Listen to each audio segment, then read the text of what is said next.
வணக்கம். திடீரென சட்டசபையில் எழுந்து நின்று எடப்பாடி பழனிசாமி அவர்களுக்கு ஆதரவாக பேசிய முதலமைச்சர் மு.க.ஸ்டாலின். சட்டென நிமிர்ந்து பார்த்த ஒட்டுமொத்த எம்எல்ஏக்கள்.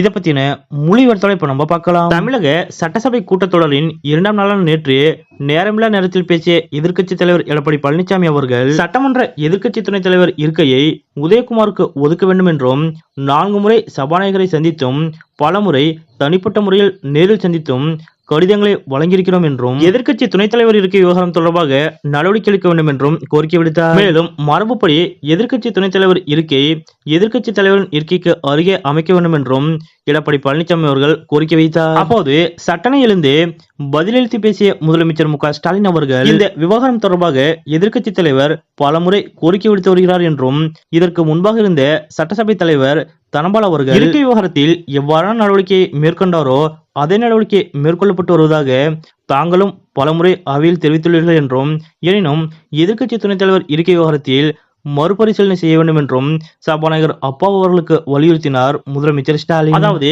அதிமுக பொதுச் செயலாளராக எடப்பாடி பழனிசாமி அவர்கள் தேர்வு செய்யப்பட்ட பிறகு ஆர்.பி. உதயகுமார் அவர்கள் புதிய எதிர்க்கட்சி துணைத் தலைவராக தேர்வு செய்யப்பட்டார். இந்த நிலையில் அதிமுக தரப்பில் இது தொடர்பாக சபாநாயகருக்கும் கடிதம் தரப்பட்டுள்ளது. ஆனால் இப்போது வரை எடப்பாடி பழனிசாமி அவர்களுக்கு அருகிலேயே ஓ பன்னீர்செல்வம் அவர்களுக்கு இருக்கை ஒதுக்கப்பட்டுள்ளது. ஓ பன்னீர்செல்வம் அவர்களை எதிர்க்கட்சி துணைத் தலைவர் பதவியிலிருந்து நீக்கியுள்ளதால் அங்கே ஆர்.பி. உதயகுமாருக்கு இருக்கை ஒதுக்க வேண்டும் என்று அதிமுகவினர் தொடர்ந்து கோரிக்கை வைத்து வருகின்றனர். இருப்பினும் சட்டசபையில் இருக்கை ஒதுக்கீடு என்பது சபாநாயகரின் தனிப்பட்ட முடிவு என்றே சபாநாயகர் அப்பாவு அவர்கள் தொடர்ந்து கூறி வந்தார். இந்த நிலையில்தான் நேற்றைய தினம் முதலமைச்சர் மு.க.ஸ்டாலின் அவர்கள் சட்டசபையில் பேசியதை அடுத்து எதிர்க்கட்சி தலைவர் கோரிக்கை மறுபரிசீலனை செய்து உரிய நடவடிக்கை எடுக்கப்படும் என்று சபாநாயகர் அப்பாவு அவர்கள் உறுதியளித்தார். சட்டசபையில் எதிர்க்கட்சி தலைவர் எடப்பாடி பழனிசாமி அவர்களுக்கு ஆதரவாக முதலமைச்சர் மு.க.ஸ்டாலின் அவர்கள் பேசியது அங்கிருந்த திமுக அதிமுக எம்எல்ஏக்களை ஆச்சரியத்தில் ஆழ்த்தியது. மேலும் முதலமைச்சர் மு.க.ஸ்டாலின் அவர்களது இந்த முடிவால் ஓ பன்னீர்செல்வம் அவர்கள் அதிர்ச்சிக்குள்ளானார். இதனால் விரைவில்